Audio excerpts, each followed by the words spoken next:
Assalamualaikum warahmatullahi wabarakatuh. Perkenalkan, nama saya Novi Ramdhani, NIM 193. Di sini saya akan menjelaskan mengenai pengertian etika manajemen dalam Islam, etika manajemen dalam pandangan umum, dan fungsi etika bisnis dalam Islam. Yang pertama, mengenai pengertian etika dalam Islam. Etika atau juga disebut dengan moral di sini adalah suatu pemikiran Islam mengenai akhlak. Kata akhlak dalam bahasa tidak ditemukan dalam Al-Quran kecuali dalam bentuk kata tunggal huluk yang mempunyai arti budi pekerti, perangai, tingkah laku, dan tabiat. Etika merupakan sebuah aturan dalam menjalankan bisnis, memulai dari aturan bersikap kepada semua dan bertutur kata dalam melayani konsumen. Hal ini yang menjadi perhatian khusus bagi pelaku pembisnis. Yang kedua, mengenai etika manajemen dalam pandangan umum. Etika manajemen dalam organisasi memiliki peran yang sangat penting, yaitu untuk membentuk suatu organisasi yang kokoh dan memiliki daya saing yang kuat, serta mempunyai kemampuan yang dapat menciptakan nilai yang tinggi dan diperlukan landasan yang kokoh. Etika manajemen adalah perwujudan dari nilai-nilai moral pendirian organisasi dari pengalaman mereka yang bekerja keras membangun sebuah organisasi tersebut. Hal ini didasari oleh sebagian besar pelaku manajemen karena mereka akan berhasil dalam usahanya bila membenarkan prinsip-prinsip etika dalam manajemen. Etika adalah pedoman batin atas prinsip-prinsip moral, nilai-nilai, dan kepercayaan yang digunakan orang untuk menganalisis atau menafsirkan situasi, kemudian memutuskan apa yang benar dan menunjukkan bagaimana cara yang tidak tepat untuk dilakukan. Etika membantu orang menentukan respon moral terhadap situasi, di mana tang terbaik tindakan yang tidak jelas. Etika memandu para manajer dalam keputusan apa yang harus dilakukan sebagai situasi. Etika juga membantu manajer memutuskan cara terbaik untuk menanggapi minat dari berbagai kepentingan organisasi. Yang ketiga, mengenai fungsi etika dalam bisnis. Fungsi bisnis pada intinya mempersiapkan segala produk yang dibutuhkan oleh masyarakat, serta mendesain sesuatu yang bersifat biasa aja atau bernilai kecil menjadi sesuatu yang luar biasa, yang ternilai. Dalam konteks bisnis secara Islam, haruslah mengedepankan etika bisnis Islam ataupun akhlak adalah modal utama. Di sini, fungsi khusus dari etika bisnis dalam Islam terdiri dari beberapa komponen yang meliputi: yang pertama, etika bisnis berupaya mencari cara untuk menyelesaikan dan menyerasikan berbagai kepentingan dalam dunia bisnis. Yang kedua, etika bisnis juga mempunyai peran untuk senantiasa melakukan perubahan kesadaran bagi masyarakat tentang bisnis, terutama bisnis Islam. Yang ketiga, etika bisnis terutama dalam Islam juga bisa berperan memberikan satu solusi terhadap berbagai persoalan bisnis modern yang kian jauh dari nilai etika. Artinya, bahwasanya bisnis yang beretika harus benar-benar merujuk pada sumber utama, yaitu Al-Quran dan Sunnah.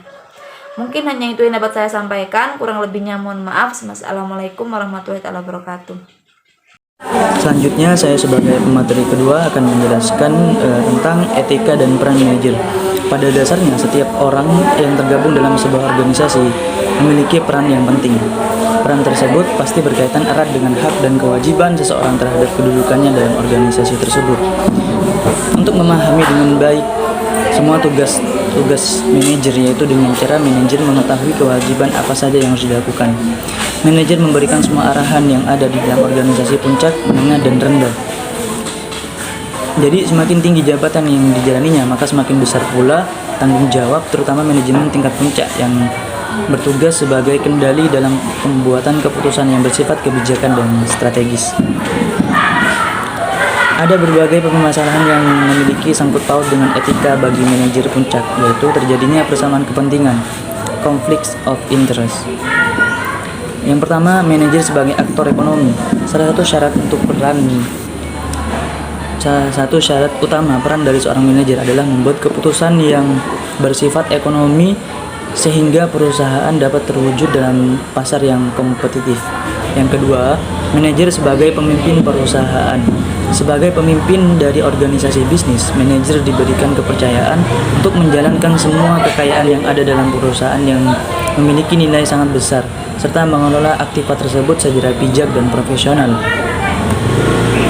Yang berikutnya, manajer sebagai pemimpin komunitas. Manajer puncak memiliki peran penting dalam sebuah organisasi, baik dari dalam maupun dari pihak luar. Walaupun manajer tidak dipilih dengan cara proses demokrasi, pemimpin dari suatu perusahaan besar juga bertindak sebagai duta besar dan mewakili perusahaan dengan para konstituennya. Materi berikutnya yakni tentang pandangan mengenai etika.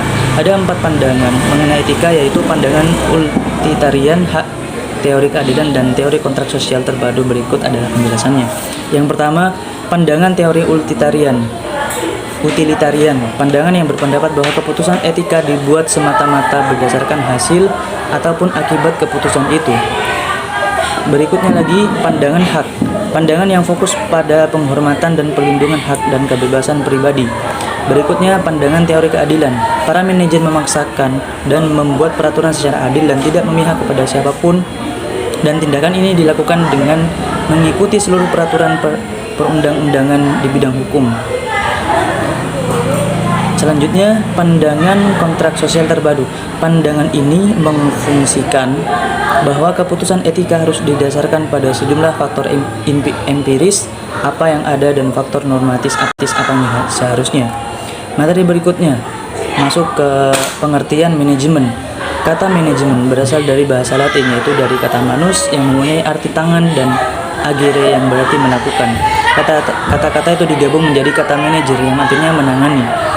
Ali Mas'um dan Zainal Abidin Munawir menjelaskan bahwa dalam bahasa Arab, manajer diartikan sebagai idaroh yang berasal dari kata adaroh yang artinya mengatur. Sementara dalam kamus bahasa Inggris Indonesia karangan John M. Eccles dan Hasan Sadili, manajemen berasal dari akar kata to manage yang berarti mengurus, mengatur, melaksanakan, mengelola, dan memperlakukan. Materi yang berikutnya kita masuk pada fungsi manajemen. Pada dasarnya fungsi manajemen memiliki banyak pendapat, mulai dari yang sederhana yaitu ada 3 fungsi sampai yang lebih banyak yaitu 5 fungsi. Berikut dijelaskan dari masing-masing fungsi manajemen yaitu perencanaan atau planning. Perencanaan merupakan suatu kegiatan untuk menetapkan tujuan dalam organisasi dan tindakan untuk memilih cara yang terbaik untuk mencapai tujuan tersebut. Dalam perencanaan di sini memiliki fungsi tersendiri, yaitu diantaranya pertama, mengarahkan kegiatan organisasi yang meliputi penggunaan sumber daya dengan tujuan yaitu mencapai suatu tujuan dalam organisasi. Memantapkan konsistensi kegiatan anggota organisasi supaya sesuai dengan tujuan organisasi. Memantau kemajuan dalam organisasi. Jika dalam organisasi tidak berjalan dengan apa yang menjadi tujuannya, maka pihak manajemen harus melakukan tindakan yang lebih ataupun perbaikan dalam sistem organisasi tersebut. Yang kedua dari fungsi perencanaan di sini yaitu pengorganisasian. Yang pertama, metode selanjutnya pengorganisasian yaitu dapat diartikan sebagai suatu tindakan untuk melakukan pengordinasian sumber daya, tugas, dan otoritas di antara anggota organisasi supaya tujuan dari organisasi berjalan sesuai dengan rencana. Contoh, kegiatan perusahaan kebanyakan di organisasi sesuai fungsi utama perusahaan seperti pemasaran, keuangan, produksi, administrasi, dan personalia. Struktur organisasi dirancang sesuai dengan tujuan dan sumber daya organisasi. Yang ketiga, pengarahan, landing. Setelah struktur organisasi terbentuk, langkah selanjutnya yaitu melakukan arahan kepada semua karyawan dengan tujuan orang-orang tersebut dapat bekerja dengan optimal untuk mencapai tujuan dari organisasi tersebut. Berikutnya, pengendalian, controlling. Tindakan terakhir dalam proses manajemen itu pengendalian. Ini memiliki tujuan yaitu untuk melakukan pemantauan apakah organisasi tersebut sudah berjalan dengan rencana atau sebaliknya. Manajer memiliki fungsi khusus untuk melakukan pengendalian melalui 4 kegiatan, yaitu pertama, menentukan standar organisasi, kedua, mengukur prestasi yang sudah dicapai, ketiga, membandingkan prestasi yang telah tercapai dengan standar prestasi yang ada, dan yang keempat, melakukan perbaikan jika terdapat penyimpangan dari standar prestasi yang telah ditentukan. Mungkin itu saja yang bisa saya jelaskan sebagai pemateri kedua. Selanjutnya akan dilanjut oleh pemateri ketiga. Kurang lebihnya mohon maaf. Sekian. Assalamualaikum warahmatullahi wabarakatuh. Perkenalkan, nama saya Sofia Naziha, NIM 017. Di sini saya akan menjelaskan tentang pemikiran manajemen dalam Islam. Secara ilmiah, perkembangan manajemen mulai nampak di negara industri pada pertengahan abad ke-19. Manajemen hadir dengan tujuan sebagai tuntutan penting pengaturan hubungan antara satu individu dengan masyarakat luas. Adanya kebutuhan negara untuk negara menjalankan fungsi dan tanggung jawab terhadap rakyat dalam bentuk mengatur dan memberikan pelayanan dalam kehidupan sosial dan ekonomi masyarakat. Begitu pula dalam dunia industri, pelaku ekonomi merasa perlu adanya pemikiran manajemen yang bertujuan untuk menjalankan suatu bisnis, salah satunya yaitu mengatur kegiatan produksi, kegiatan pemasaran, dan lain-lainnya. Dengan manajemen, kemungkinan para industriwan melakukan inovasi, mengembangkan fasilitas, kemungkinan para industriwan ini dan teknik kegiatannya produksi dalam dunia industri. Demikian itulah yang terjadi dalam manajemen modern secara luas dan terus berkembang mengalami perbaikan dan penyempurnaan. Dalam situasi kekinian, manajemen ini disebut dengan manajemen konvensional. Selanjutnya saya akan menjelaskan tentang jenis-jenis manajemen. Jenis-jenis manajemen ini dapat dikelompokkan berdasarkan tingkatan dan bidangnya. Yang pertama, berdasarkan tingkatan manajemen puncak. Manajemen puncak ini manajemen tingkat atas bertanggung jawab terhadap perusahaan secara menyeluruh. Biasanya mereka membutuhkan sekelompok kecil manajemen dan tugas mereka masing-masing, yaitu untuk menentukan tujuan, strategi, dan kebijakan perusahaan secara umum. Yang kedua ada manajemen menengah. Manajemen menengah ini terdiri atas kelompok manajer yang lebih besar dibanding dengan manajer puncak. Tugas dari manajer menengah di sini yaitu melaksanakan tujuan strategi dan semua kebijakan yang telah ditetapkan oleh manajer puncak serta mengkoordinasi dan mengarah aktivitas manajer tingkat bawah dan juga karyawan operasional. Yang ketiga ada manajer tingkat bawah.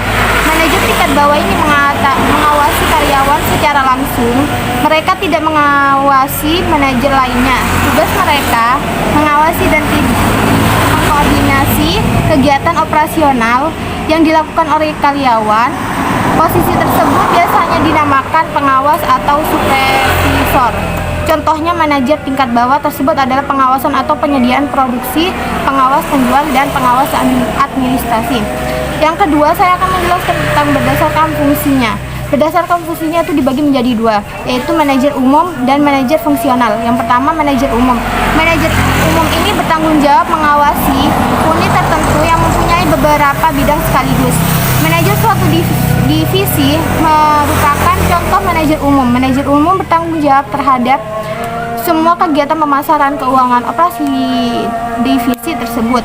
Yang kedua ada manajer fungsional. Manajer fungsional di sini dimiliki tanggung jawab terhadap suatu aktivitas organisasi tertentu. Dengan contoh manajer pemasaran yang memiliki tugas untuk mengawasi aktivitas pemasaran dan organisasi. Selanjutnya saya akan menjelaskan pengertian organisasi. Pengertian organisasi ini merupakan elemen yang amat diperlukan di dalam kehidupan manusia, apalagi ada di era yang sekarang ini. Organisasi membantu kita untuk menyelesaikan suatu hal yang menurut kita sulit menjadi lebih mudah, dan juga dengan adanya organisasi sangat membantu masyarakat, yaitu memudahkan kelangsungan masyarakat mengenai pengetahuan dan ilmu lainnya. Organisasi ini juga merupakan sumber penting dari setiap karir yang akan dijalaninya. Organisasi ini juga merupakan bagian dari lingkungan tempat kerja. Dimanapun suatu tempat tidak akan terlepas yang namanya organisasi. Karena setiap lembaga, jika di dalamnya tidak terdapat organisasi, maka lembaga tersebut tidak ada pengurusan dan tidak akan terwujud suatu tujuan dalam lembaga tersebut. Mungkin hanya itu yang bisa saya jelaskan. Selanjutnya saya kembalikan kepada moderator. Baik, di sini saya akan menjelaskan tentang etika organisasi. Pentingnya peranan etika dalam organisasi tidak mungkin lagi dapat dibesar-besarkan. Organisasi tidak mungkin berfungsi secara bertanggung jawab tanpa memiliki etika ketika menjalankan urusan kesehariannya. Setiap organisasi, baik publik maupun swasta, seyogianya memiliki dan menerapkan suatu tatanan perilaku yang dihormati setiap anggotanya dalam mengelola kegiatan organisasi. Tatanan ini dimaksudkan sebagai pedoman dan acuan utama bagi anggota organisasi dalam pengambilan keputusan hari-hari. Yang kedua, sejarah perkembangan teori organisasi. Organisasi merupakan konsep untuk menerapkan sebuah ide agar bisa melaksanakan dan menghasilkan kinerja dalam menunjang sebuah perusahaan maupun individu mencapai target yang diinginkan. Tanpa suatu organisasi akan sulit bahkan jarang mencapai hasil yang diharapkan dalam penerapan sebuah ide. Perkembangan teori ide organisasi dimulai pada tahun 1919 dengan lahirnya teori manajemen ilmiah dan berakhirnya pada tahun 1960-an. Dengan lahirnya teori modern yang mengakomodasikan segi kemanusiaan, mesin, teknologi, dan lingkungan sebagai dasar peningkatan produktivitas organisasi. Evolusi merupakan perubahan yang sangat cepat dalam berkembangnya organisasi dengan memberikan inovasi baru dalam bentuk keunggulan-keunggulan dan keunikan dari perkembangan awal sampai perkembangan yang paling akhir dalam teori organisasi. Evolusi atau perkembangan teori organisasi memunculkan berbagai macam pendekatan yang masing-masing dipengaruhi oleh cara yang digunakan untuk meninjau suatu masalah organisasi. Keseluruhan dalam pendekatan ini bisa dikelompokkan menjadi 3 aliran utama sesuai dengan kurun waktu pemunculan masing-masing pendekatan tersebut, yaitu pendekatan teori klasik, pendekatan non-klasik, dan pendekatan modern. Yang pertama, teori klasik. Awalnya terjadi teori klasik sebagai pemerhatian di bidang manajemen organisasi. Yang kedua, teori non-klasik merupakan tokoh teori ini diawali oleh Elton Mayo pada tahun 1927 yang membentuk aliran antar manusia dan memandang organisasi sebagai sesuatu yang terdiri dari tugas-tugas sisi manusia dibanding sisi. Yang ketiga, teori modern. Teori modern ditandai dengan lahirnya gerakan kontingensi yang dipelopori Herbert Simon yang menyatakan bahwa teori organisasi perlu melebihi prinsip-prinsip yang diangkat dan terlalu sederhana bagi suatu kajian mengenai kondisi yang di bawahnya dapat diterapkan prinsip yang saling bersaing. Tujuan dari organisasi tersebut terdapat beberapa jenis tujuan dalam organisasi yang memberikan arah bagi pelaksanaan kegiatan maupun pengambilan keputusan, yaitu yang pertama sasaran lingkungan, yang kedua sasaran output, yang ketiga sasaran sistem, yang keempat sasaran produk, yang kelima sasaran bagian atau biasa disebut subunit goal.